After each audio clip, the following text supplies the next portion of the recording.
So usually I wear black, but today I'm actually wearing my adult human female shirt because I think it's so important for us to push back on this narrative that is constantly being pushed by the media, by policymakers and legislators and activists, that trans identified men are actually women. This week we got to see this play out again, and during the during the hearings for the nomination of Miguel Cardona for the U.S. Education Secretary position. First, we're going to view the interaction that took place, and then we'll talk about it a little bit. What do you think in general about boys running in girls' track meets like they've been doing in Connecticut? I think that it's critically important that education systems and educators respect the rights of all students, including students who are transgender, and that they are afforded the opportunities that every other student has to participate in extracurricular activity. Does it bother you that like the top 20% of boys running in track meets beat all of the girls in the state, and that it, would be, completely destroy girls' athletics, that girls are being pushed out? If they don't make the finals in the state meet, they don't get college scholarships, that it's really detrimental to girls' sports. Do you worry about having boys running girls' track meets?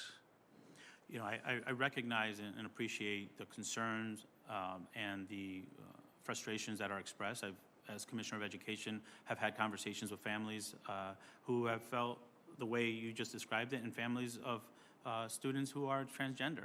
So I understand that this is a challenge. I look forward to working with you and others to. Do you think it's fair to have boys running in the girls' track meet? I think it's appropriate I think it's the legal responsibility of schools to provide opportunities for students to participate in activities, and this includes students who are transgender.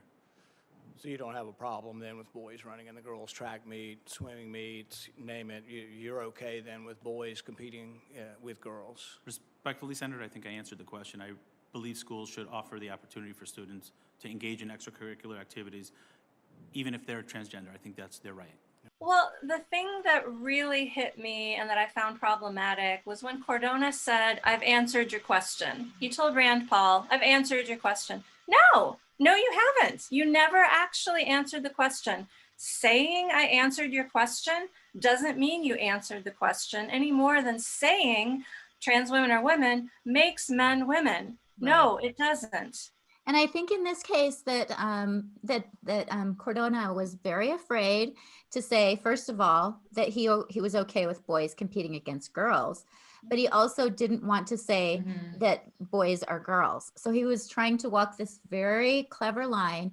And one of the headlines that came out, and again, this is what I really want to touch on, is the way the media is covering this, the way people are using this to deflect and defend anything that sort of attacks this narrative. That the headline says, U.S. Education Secretary nominee Miguel Cardona tells senators he supports allowing transgender female athletes to compete in girls' sports.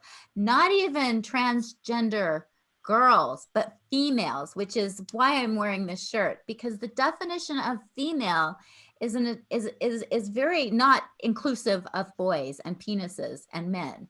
And so we have the media just continuing to push against what a woman is. And I feel like it's really important for us to stand up and say, wait a minute, the media is misrepresenting this whole debate. Yeah, and surely transgender female actually means a girl that thinks she's a boy. Right. So it really doesn't. It doesn't express what's actually going on here, because a female we know what a female is, and I don't even think that they're trying to claim to be female. They're competing as males, identifying as women. So I don't know where they get off in trying to take this female sex. Well, and I think it's really important to acknowledge nobody's banning transgender people from sports. Nobody's trying to ban them from bathrooms. What we're trying to say is that it's not fair for biological boys and men to compete against biological girls and women. We're saying that girls' locker rooms and women's bathrooms and safe spaces for girls and women are not open to those with penises. But the media continually misrepresents this as a way to really suggest that people who are trans identified are oppressed and persecuted by putting out these headlines saying basically, they're going to be banned from the bathroom. Well, of course we don't want to ban anybody from using a public restroom. That's actually what was used to keep women at home for a long time, is that there weren't facilities available to them. So they weren't able to get into the public sphere. So nobody wants to ban anybody from using from having bathrooms available to them. What we're saying is that the media is misrepresenting this. What we're saying is we want men to use the appropriate restroom. We want men to compete in the appropriate sports. We're not saying boys can't compete. We're saying if they're going to compete, if they want to wear a dress, fine, but they need to compete against biological boys. Well, interestingly, the point that Alex made about that headline, that transgender females should be able to compete with females, yeah, they should. If a girl thinks she's a boy, she still should compete with girls.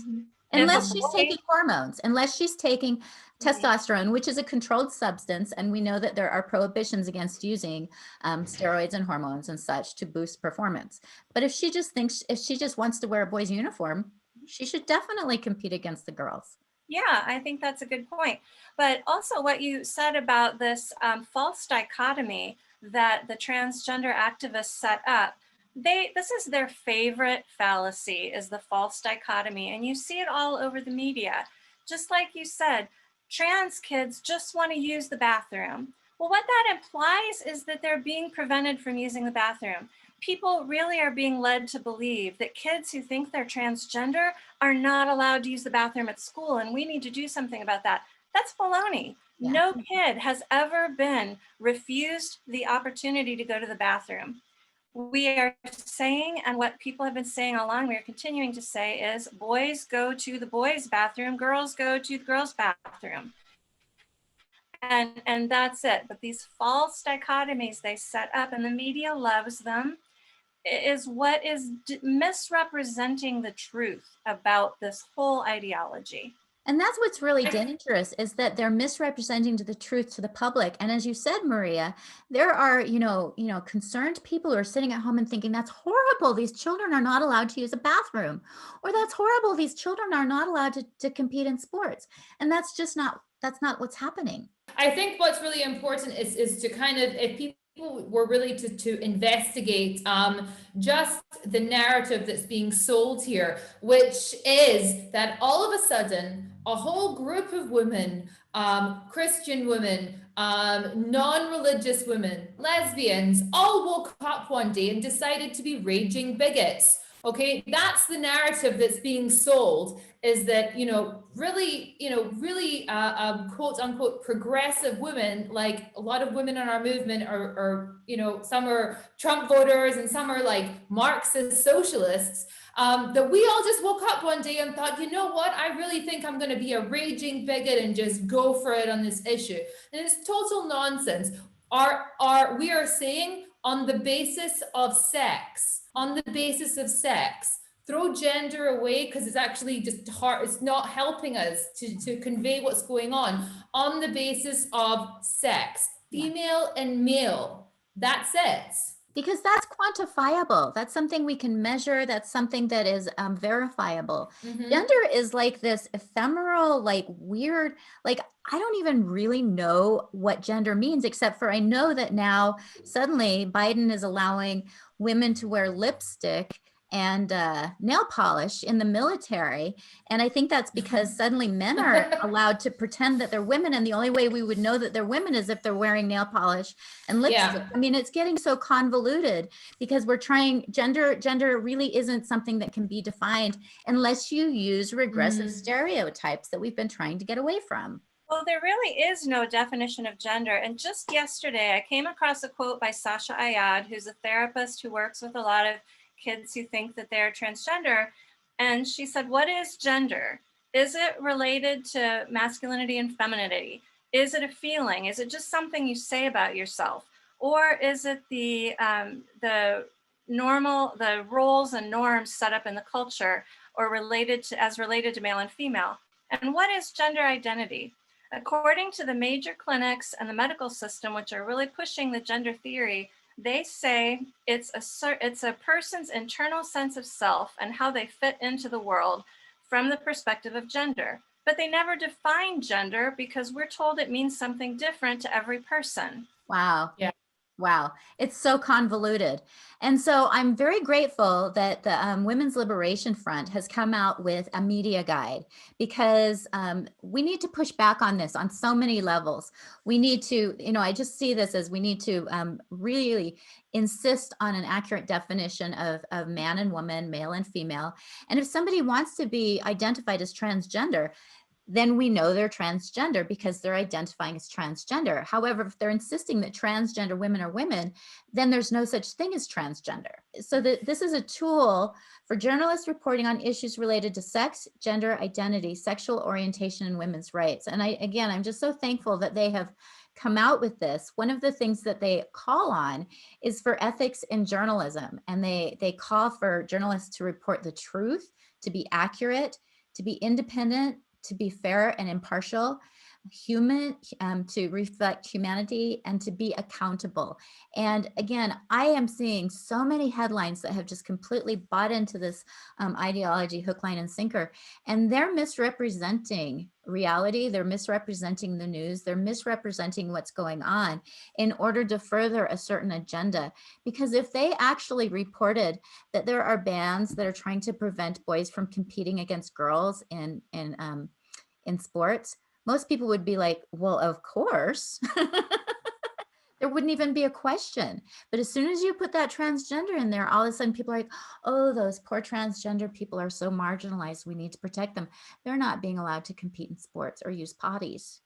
Yeah, and also back to the definition of gender identity. I heard the definition of gender identity is, they said, a gender identity is an identity-based gender. That was in legislation. So I'm like, that's crazy. Yeah, that's legislation. A gender identity. Somebody skipped out on like 5th grade exposition and writing, because I believe it's in 4th, 5th grade where they tell you cannot define a word with the word. Yeah, circular definitions are meaningless. Right. Right. Well, that's what they say about woman. A woman is anybody who says she's a woman. No. There was an episode. Does anybody remember the Beverly Hillbillies? There was an episode back in the 90s where Jed Clampett, he was saying that, oh, this guy came out and he's my cousin. Well, how do you know he's your cousin? Because he says he is. Well, you just struck oil and you're now a multi-billionaire. So he's probably lying. Well, no, he said he's a Clampett, and the word of a Clampett is good enough for me. Like, that's exactly what's going on. It's but it's exactly what's happening here. But he says he's a Clampett, so he must be a Clampett. Must be. So the other thing that this Wolf Journal says is that journalists should provide context, taking special care not to misrepresent or simplify, support an open and civil exchange of views, and never deliberately distort facts. And the question is the media deliberately doing this? I think so. I mean, most journalists are pretty savvy. They know the difference between a man and a woman. They know the difference between a boy and a girl. They're doing this very intentionally, I think. But Erin, why do you think they are doing it? And I actually don't think that all journalists are just, thoughtlessly going along with it. I think that we have to really tell everybody about what the repercussions are when you report honestly on this. I can speak from my own experience, and I'm not a famous journalist. I'm just a regular woman. This week I got around 50 direct threats on myself and my life, rape threats. I mean, this is really like standard stuff for any woman who's doing this. Suzanne Moore in the UK, very prominent journalist for The Guardian, her punishment for speaking out and just saying, men aren't women, was to be turned on by her colleagues. Yeah. Like, this is, Stalinist Russia. Yeah. So, there's reasons why these. Yeah. I mean, the things that have been said about Abigail Schreier are just horrific. The threats that have been made publicly. Horrific. I mean, and that's Yeah. part of the problem is that the more the media caves to this ideology, the more dangerous it becomes for those of us who are willing to stand up to it. And so I'm thankful for this for this document that Wolf put out as guidelines for journalists. They actually define gender, and so their definition is the behavioral, cultural, or psychological traits typically associated with one's sex, i.e., sex stereotypes. So basically, what they're saying is gender is based solely on sex stereotypes, which I think we mostly know. The only time I've seen it sort of turned on its head is occasionally I'll see a bearded man who says that it's not fair for him to have to conform to traditional stereotypes of being a woman in order to enter the women's bathroom. So again, predatory behavior. And then the other thing that's in this document that I think is really valuable is a breakdown of this myth that there's an epidemic of violence against trans women, because that's one of the excuses, again, that's used to justify the way the media is reporting this is to because there's so much violence and discrimination against those who are transgender. This actually says that in 2018, in the United States, 4.4 people out of every 100,000 were murdered. The murder rate for women specifically was 2 out of 100,000, so pretty high. However, the murder rate for people who identified as transgender was 1.9 in 100,000, less than either women or the general population. My understanding as well, and I can't give you a citation on this because I can't remember where I read it, is that quite often when transgender people are murdered, they are people who were doing sex work. Right. And this is a Right. violent. Yeah, you probably know more about that, Al. Yeah, so the thing, the real nuts and bolts of it is that in the UK is a good example of this. It's an absolute tragedy when anybody is murdered, but when transgendered, trans-identified males are murdered, they're 100% murdered by other males. So it's male on male violence, and very frequently it's because they are involved in either they have been forced into prostitution. These are gay men that have been forced into prostitution by violent men, by violent pimps, and are therefore disproportionately exposed to male violence, or it is because of the nature of these pimps and these gangs. There's gang violence, there's drug violence, but in the UK specifically, there's more trans-identified males who've actually been perpetrators and not victims. So I think that, this is not, it's absolutely horrific that anybody is murdered by anybody, but we need to really get things into proportion, that again, these are victims of male violence, and that still it pales in insignificance to the 2 women that are murdered every week in the UK by their husbands, right? So it's just, we want to, I am so offended when a member of Congress gets up and recites every 37 trans-identified males who've been killed, when I think if you were to read all of the women who've been killed from domestic violence just this year, you wouldn't have enough time. It's just, it's so, it's just, and why would you want to use murder? And why would you want to use murder to further to further a human rights campaign? Talk about murders in Mexico that are again perpetrated by men to men. So this is male violence. Right, and that's important too, because when the media misrepresented the sex of a perpetrator, a murderer, or some other violent crime, it's skewing our impression of male violence. And part of this is trying to suggest that women are now engaging in sexual assault, rape, and murder at rates that never they have before. And that's because men are being now counted as women in these statistics. And it's really dangerous for women because it's skewing our understanding of violent crime. And why, if the media is so concerned, if the media is so concerned about this marginalized group of people, And even, if they really believe, oh, transgender people are so marginalized and so downtrodden, what about women? What about Why are we not putting that same amount of effort into protecting women from domestic violence, protecting women from male violence? Mhm. Why don't we count? Mhm. Why don't we count? And why is it when a man says Mhm. he's feeling oppressed or harassed or discriminated against, everybody drops everything to accommodate that? But women have been saying that for decades, for Mhm. eons, for generations. I mean, Yeah, millennia. and people are not responsive to it. So why is it, again, a good question, Maria, why is it that we're catering to these men? I think I have an answer actually. I think that the answer that we are doing it is because often we see the vast majority of trans-identified males are white and middle class, and also straight.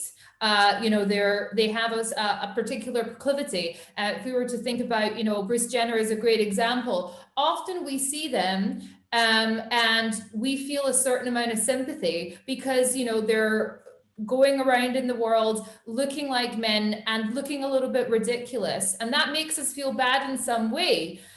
So I think that that's actually why we feel sympathy for people like, why on earth would anybody ever feel sorry for Bruce Jenner, right? He is just unbelievable, he just isn't a nice person. But the moment he became Caitlyn, he's winning awards. Yeah. So I think actually that's the reason why, is because our nature is to feel quite sorry for these people that look a bit silly. Yeah, we recognize that the reason that we feel sorry for them is because they're ridiculous, not because they're women, which is kind of, so one of the style guide, Yes. the Wolf style guide, has a few suggestions which I think are really good. So they say, instead of saying transgender teens are facing housing crisis, say teens who identify as transgender face housing crisis. Instead of saying Susie is a transgender woman, say Susie, a man who identifies as a woman. So instead of saying cis women should receive pap smears, say women should receive pap smears annually. And again, it pushes against the concept of defining women as menstruators, as cervix holders, as what are some of the other absurd things that we've heard women called Bleeders. Vulva bleeders, people. Bleeders. bleeders, yeah. Vulva. That was the Vulva worst. people. Yeah. Cervix havers. Right. Oh, I it's have just, to it's say so that I think that cervix haver is one of the craziest. But menstruators, bleeders, cervix havers, vulva people. Holes. And the thing is that Holes is one of the oh most. Lord, yeah. So we have 3 holes instead of 2 holes, I guess, is the whole. So I'm gonna read the a lot of these terms come from pornography as well. The term front hole as well, as in front hole referring to the vagina. That is actually a term that comes from pornography. Exactly. So if any doctor ever refers to that, you say to him or her, shut the heck up. I do not have a front hole. Right. Yeah. It's really offensive, reducing women to sexual holes, basically, is what it's doing. And this is now like starting to become mainstream. So the guide ends by saying, by caving to the unethical demands of organizations like the Trans Journalists Association, publications are also, perhaps unwittingly, engaging in the process of erasing the global crisis of misogyny. Inaccurate information represents the sex of individuals, and reporting is hiding the reality of male violence, distorting public perception with misinformation, and confusing the conversation on sex, gender, and sexual orientation. And I think they nailed it, that all of this is covering up human rights issues that women face. The fact that, women who are in camps, who are in refugee camps, they are afraid to use the restrooms because of rape. that women are historically victims of male violence, that these are things that women face. We face rape there are men that get raped, but historically women are the ones who are vulnerable. We're not as strong. And so it really does, to me, it's erasing the misogyny that's so prevalent. And I don't think it's a mistake, Erin, actually. I think it's really not a mistake. None of it all seems so very calculated. And so very well placed. So I think just about as women in the West, just as we're kind of getting ahead, people are talking about sexual violence, and we're talking about sexual harassment. Boom, we're cis women all of a sudden, Right. and it's just such a smack in the teeth. So come to our website, partnersforethicalcare.com. We want to hear your story. If you have experience with the transgender ideology, if you have needs, anything that we can support you with, please come visit our website. We want to hear your story.